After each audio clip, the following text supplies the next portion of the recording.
Wieder einmal ein Verdächtiger, der bei einer routinemäßigen Polizeikontrolle nicht anhielt, und eine Flucht, die in einem schweren Unfall endete.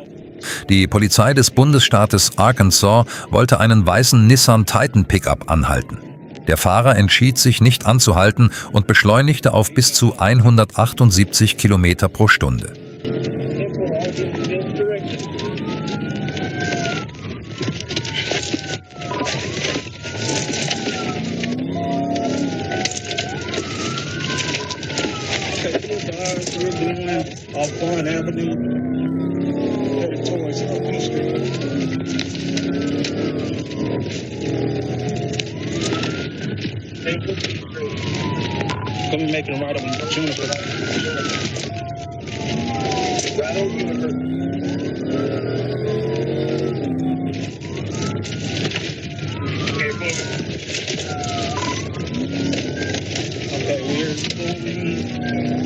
Der genaue Grund für die Flucht des Verdächtigen wurde im Polizeibericht nicht angegeben.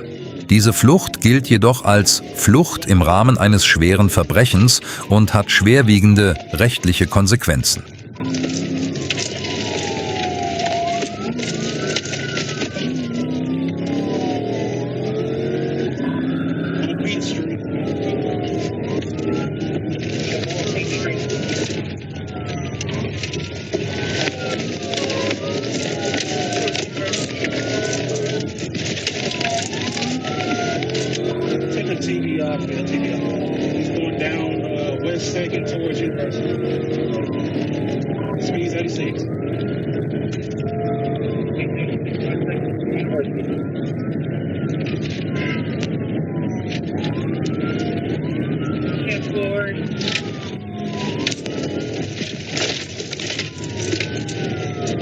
Der Fahrer, der mit hoher Geschwindigkeit auf schmalen Straßen unterwegs war, nahm an Kreuzungen nicht einmal den Fuß vom Gaspedal. So war es nur eine Frage der Zeit, bis es zu einem schweren Unfall kommen würde. Der verfolgende Polizeibeamte erlebte schwierige Momente.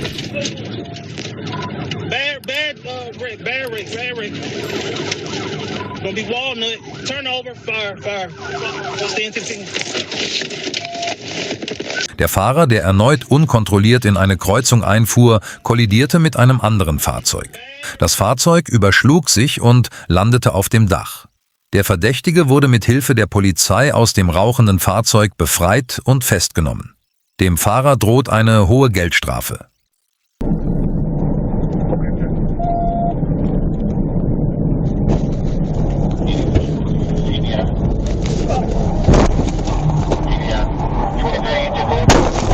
Bei einem PIT-Manöver mit einer Geschwindigkeit von 213 Kilometer pro Stunde erlitt ein Polizeibeamter einen schweren Unfall.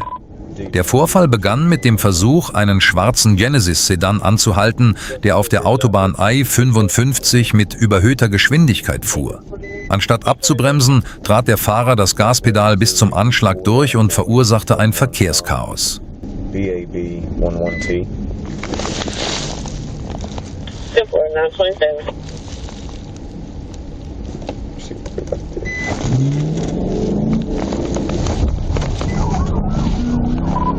MLK northbound, heading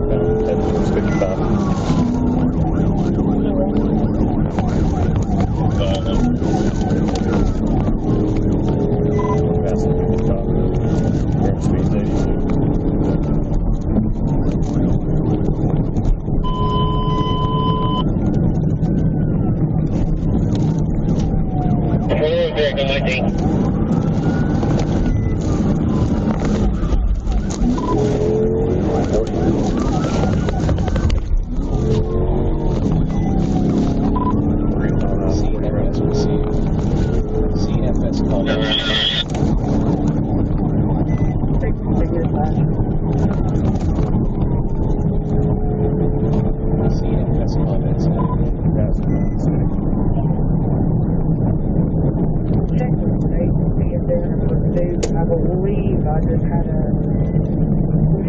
Polizist Collier Wright ließ trotz der hohen Geschwindigkeit mutig nicht von der Ferse ab.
Als die Dashcam-Aufnahmen eine Geschwindigkeit von 213 Kilometer pro Stunde anzeigten, führte der Polizist ein riskantes Manöver durch.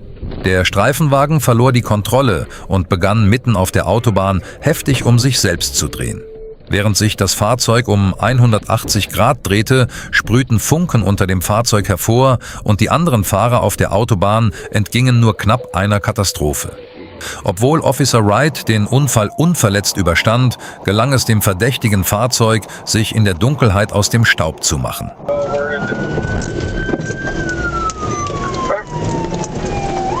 Springfield 248.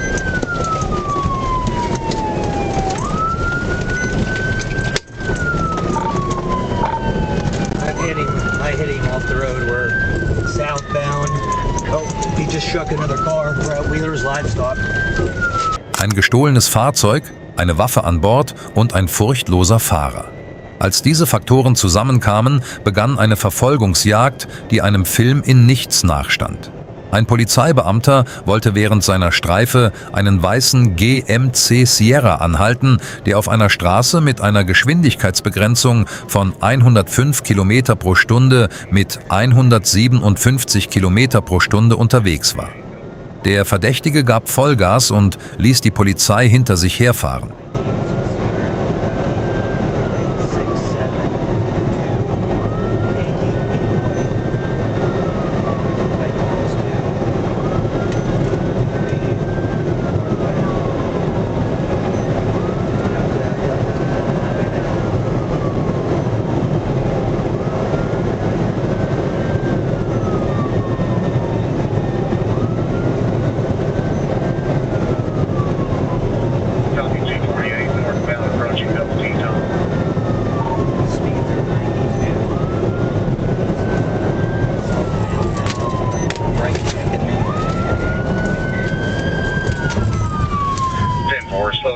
Das Fahrzeug wechselte auf die Gegenfahrbahn und raste auf den Gegenverkehr zu. Der Polizeibeamte wartete auf den richtigen Moment und griff kurz darauf ein.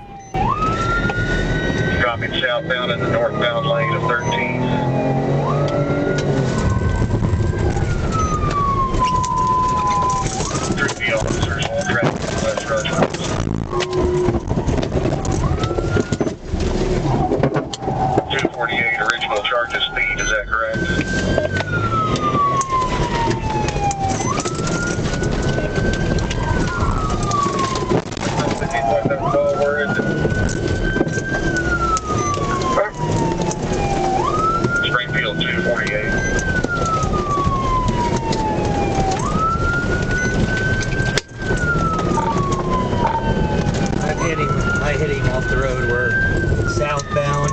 Oh, he just struck another car. We're at Wheeler's Livestock. Ein Polizeibeamter versuchte, das Fahrzeug anzuhalten, indem er von der Grasfläche in der Straßenmitte auf die Gegenfahrbahn wechselte. Der Verdächtige legte den Rückwärtsgang ein und fuhr hin und her zwischen den beiden Fahrbahnen. Schließlich drängte er einen Lexus IS 350 von der Straße. Das Fahrzeug kam erst zum Stehen, als es im Sumpf stecken blieb. Der Fahrer sprang aus dem Fahrzeug und versuchte zu Fuß zu fliehen, wurde jedoch nach stundenlangen Suchmaßnahmen gefasst. Der Fahrer wurde wegen schwerer Straftaten wie Widerstand gegen die Staatsgewalt, Besitz von Diebesgut und Fahrerflucht festgenommen.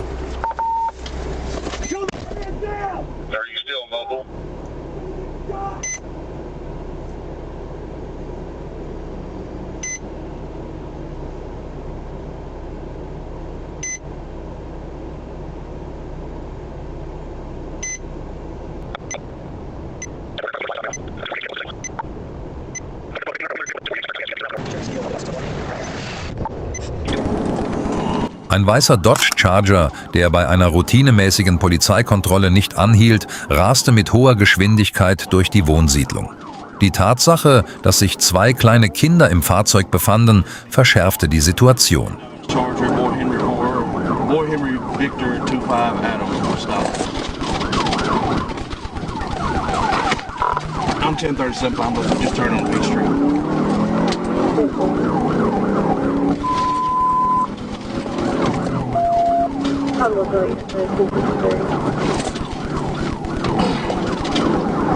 What I'm there for,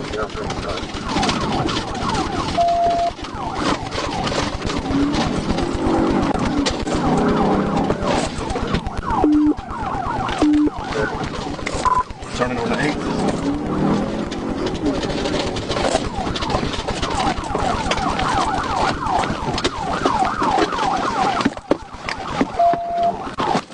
Der Verdächtige hielt plötzlich im Garten eines Hauses an, sprang aus dem Fahrzeug und versuchte, zu Fuß zu fliehen. Nach einer kurzen Verfolgungsjagd zu Fuß wurde er jedoch festgenommen. Die Kinder im Fahrzeug waren unverletzt. Dem Verdächtigen wurden zahlreiche schwere Straftaten vorgeworfen, darunter Flucht vor der Polizei, Widerstand gegen die Staatsgewalt, Gefährdung von Kindern und Fahren ohne Führerschein. Ladendiebstahl, Angriff auf die Polizei mit einem Hund und ein Auto, das Saltus schlägt. All das gleich. 488-17-8059. Repeating 488-17-8059.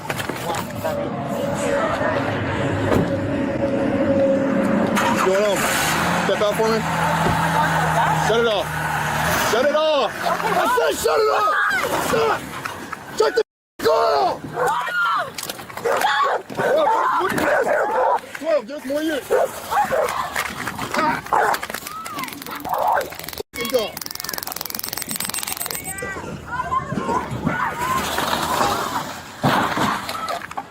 Give us.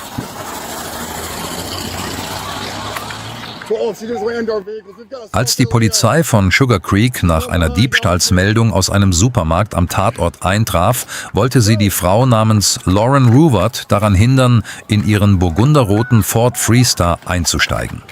Anstatt auszusteigen, legte die Fahrerin den Gang ein und versuchte zu fliehen. Sie glaubte entkommen zu können, indem sie ihren Hund auf die Polizisten hetzte. Dabei rammte sie die Polizeifahrzeuge mehrmals absichtlich. Just more you. Keep going.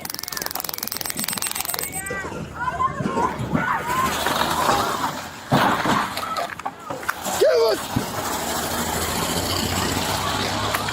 12, she just rammed our vehicles. We've got assault LEO. She's going behind Dollar Tree. Go.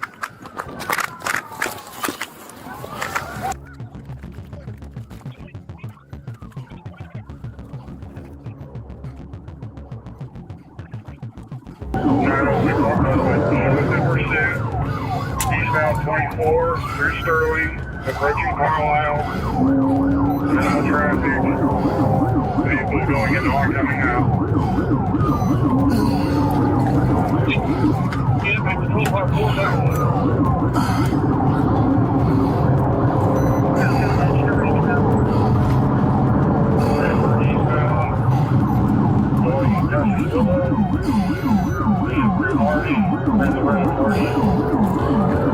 Well, I get your license here in a second. Westbound. Third license. X-Ray King 3, Adam 9, X-Ray. XK3, Adam 9X. Während der Verfolgung erreichte Ruwart eine Geschwindigkeit von 148 Kilometer pro Stunde und fuhr weiter, ohne rote Ampeln zu beachten. Der Verdächtige wechselte stellenweise auf die Gegenfahrbahn und stellte damit eine große Gefahr für Zivilisten dar.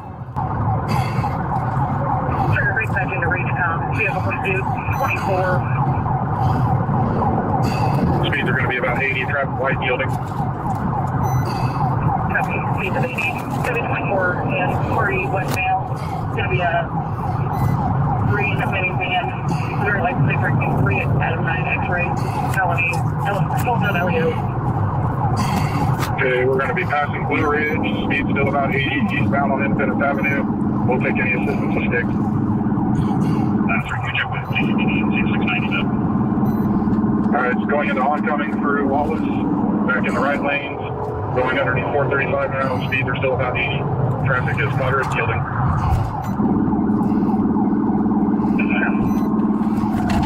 Okay, we're going to be taking southbound 435 from Independence Avenue.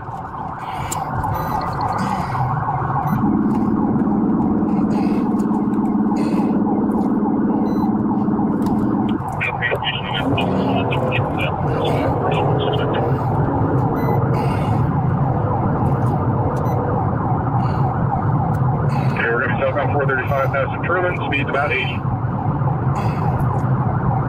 Southbound 435, Highway Truman, speed 8443. That's just getting over into the number 3. Still southbound 435, going over Truman Road.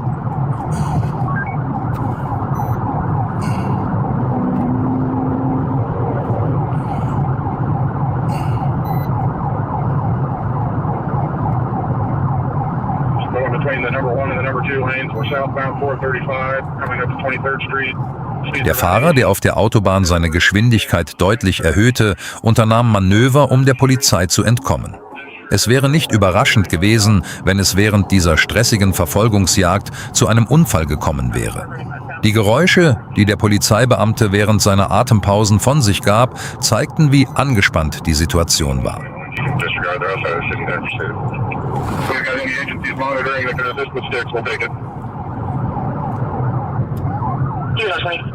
Jackson County's trying to get in the area of 6 now.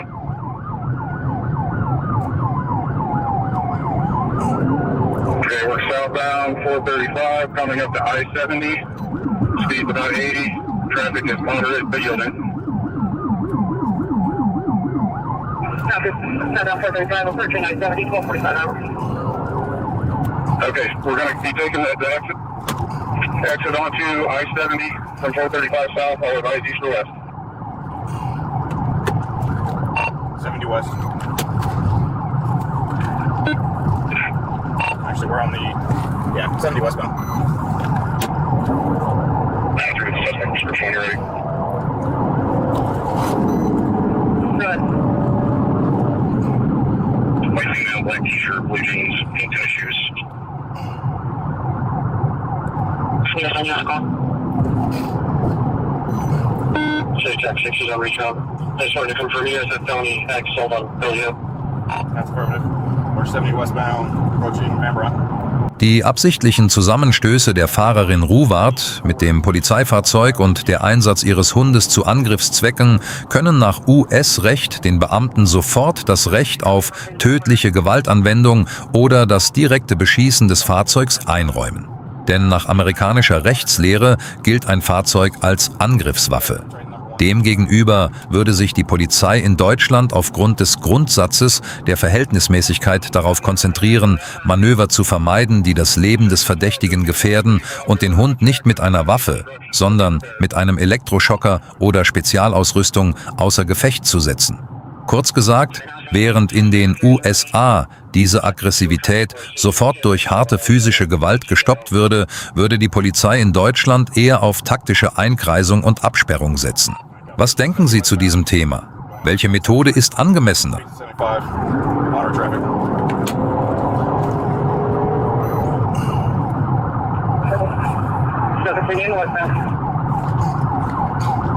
Six, if you want to call it again. Yep, 70 westbound, coming up to, I believe it's 23rd Street, speed's about 80, traffic's starting to get a little bit heavier. Yeah, we're passing 18th Street now.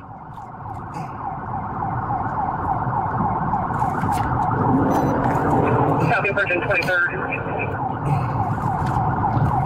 12, actually, we're going over 18th Street now.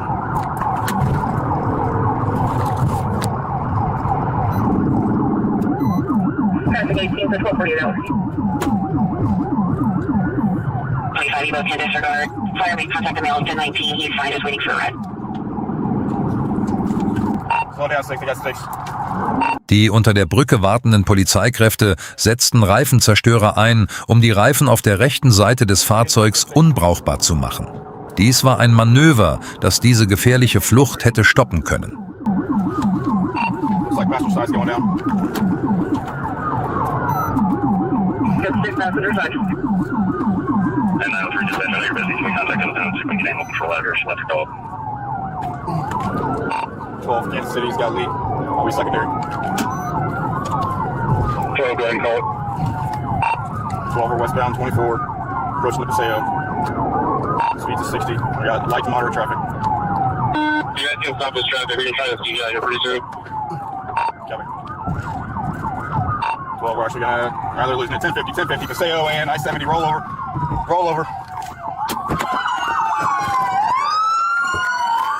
Die Fahrerin, die trotz eines Reifenschadens weiterhin aggressiv fuhr, verlor die Kontrolle über das Fahrzeug, prallte gegen einen Lichtmast und überschlug sich mehrmals. Die Verdächtige wurde aus dem sich überschlagenen Fahrzeug geschleudert und von den Beamten am Unfallort verletzt festgenommen. Bei der Überprüfung ihres Strafregisters stellte sich heraus, dass die Frau zahlreiche Vorstrafen hatte und in verschiedenen Regionen zur Fahndung ausgeschrieben war. Ruwart sah sich Anklagen wegen Angriff auf Polizeibeamte, Flucht im Rahmen eines schweren Verbrechens, Diebstahl und zahlreichen Verkehrsverstößen gegenüber, wobei der durch den Vorfall verursachte große Sachschaden und die Personenschäden die Schwere des Falles noch verstärkten. Roll over. Ein aus Minnesota gestohlener und per GPS in Echtzeit verfolgter Sattelzug wurde von der Polizei verfolgt, als er die Grenze zu Missouri überquerte. Der Fahrer, der der Aufforderung der Polizei zum Anhalten nicht nachkam, löste vor einer Grundschule große Panik aus.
Der 31-jährige Verdächtige brachte mit dem tonnenschweren Fahrzeug den Verkehr zum Erliegen.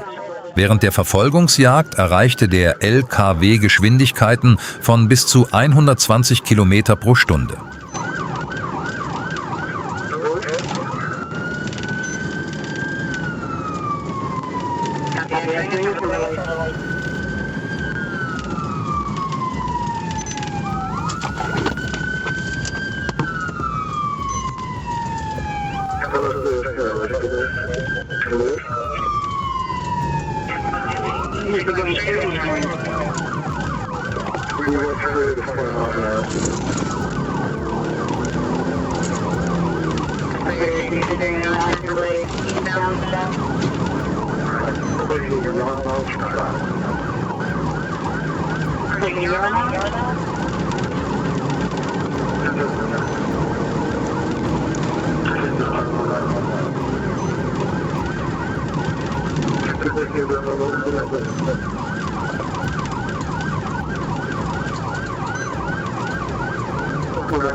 In verkehrsreichen Bereichen versuchte er, sich im Zickzack zwischen den Fahrzeugen hindurchzuschlängeln. Es war offensichtlich, dass die Polizei dieses riesige Fahrzeug nicht mit einem PIT-Manöver stoppen konnte.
In einem erneut verkehrsreichen Bereich setzte ein Polizeibeamter eine Nagelsperre ein, um die Reifen des Lastwagens zu zerstören, hatte damit jedoch keinen Erfolg.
Der Fahrer, der auf einen Schulweg gefahren war, sprang aus dem LKW, sobald er merkte, dass der Weg zu Ende war, und versuchte zu fliehen. Der LKW rollte weiter und kam erst zum Stehen, als er gegen einen Müllcontainer auf dem Schulhof prallte. Der Verdächtige, der aus dem LKW gesprungen war, versuchte zwar zu Fuß zu fliehen, wurde jedoch kurz darauf auf frischer Tat gefasst und ins Gefängnis gebracht. Bei dem Vorfall, bei dem glücklicherweise niemand verletzt wurde, entwickelte sich der Zusammenstoß des Lastwagens mit einer Schule über eine mögliche Versicherungsentschädigung hinaus zu einem schweren Strafverfahren. Vergiss nicht, den Kanal zu abonnieren, um weitere Videos zu sehen. Bis bald! Buddy. We don't carry people in the back. Plus, you got your camera right here that you